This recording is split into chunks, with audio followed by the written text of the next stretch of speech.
En el corazón de la Biblia, en algunos de los versículos que hemos estado estudiando, está la verdad de que Dios quiere que aceptemos el don tan preciado de la salvación.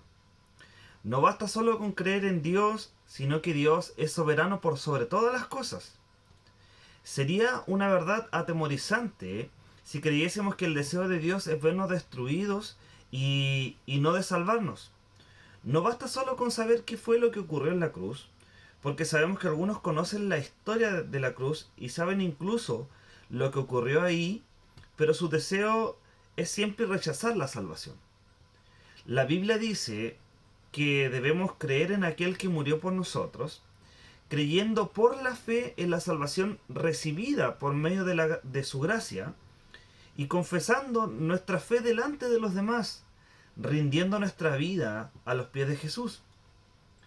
Hoy vamos a comenzar una nueva serie de devocionales, pero vamos a estar enfocados en saber qué significa aceptar o reconocer la salvación de Dios en nosotros.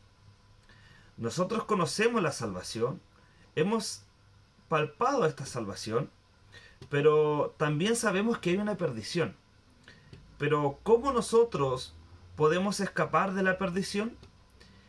Juan, en el capítulo 3, en el versículo 16 y 17, dice lo siguiente: Porque de tal manera amó Dios al mundo, que ha dado su Hijo unigénito, para que todo aquel que en él cree no se pierda, mas tenga vida eterna. Porque no envió Dios a su Hijo al mundo para condenar al mundo, sino para que el mundo sea salvo por él. Y este es un versículo muy conocido dentro del pueblo evangélico y quizás uno de los primeros que nosotros logramos memorizar. La verdad es que es una verdad muy maravillosa y Dios quiere que sepamos que hay una manera de escapar de la perdición. Pero hay que saber primeramente de por qué Dios dio a su Hijo, pero de igual manera hay que entender a qué clase de mundo Él lo envió. Y sabemos que el mundo donde vino Jesús era un mundo donde la gente iba de cabeza al infierno y que se perdía continuamente por su desobediencia. Dios no envió a su Hijo para condenar al mundo, porque el mundo ya estaba condenado. Él envió a su Hijo para salvar a las personas que estaban en este mundo de perdición. Pero la palabra perdición o perderse es como es como si se destacara dentro del versículo que leímos, porque nos habla no solamente de una muerte física, nos da a entender que esta palabra tiene más una connotación de destrucción y de un castigo el cual será ejecutado por un ser divino, por decirlo de alguna manera. Sabemos que Jesús habló más del infierno que del cielo. Él habló acerca de un fuego que nunca se apagaba. Él nos dio a entender de un lugar en donde, donde el gusano no moría, donde las personas constantemente crujían sus dientes de dolor y donde constantemente se lamentan y lloran. Y Jesús habló de un lugar donde también hay absoluta oscuridad. Y precisamente es eso lo que quiere transmitir el autor al utilizar la palabra perdición. Es estas características que Jesús nos transmitió, la cual quiere Juan que entendamos.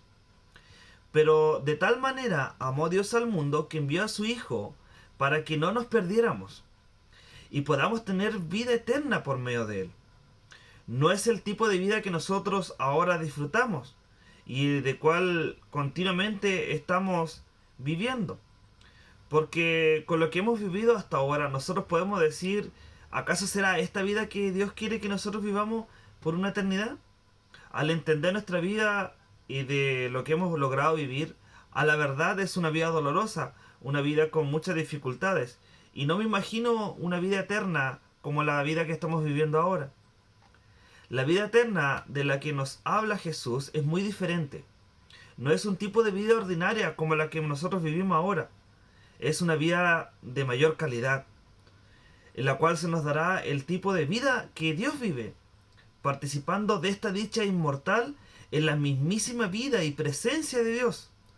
Porque Dios nos da su propia vida, la cual existe eternamente en el Padre, en el Hijo y en el Espíritu Santo.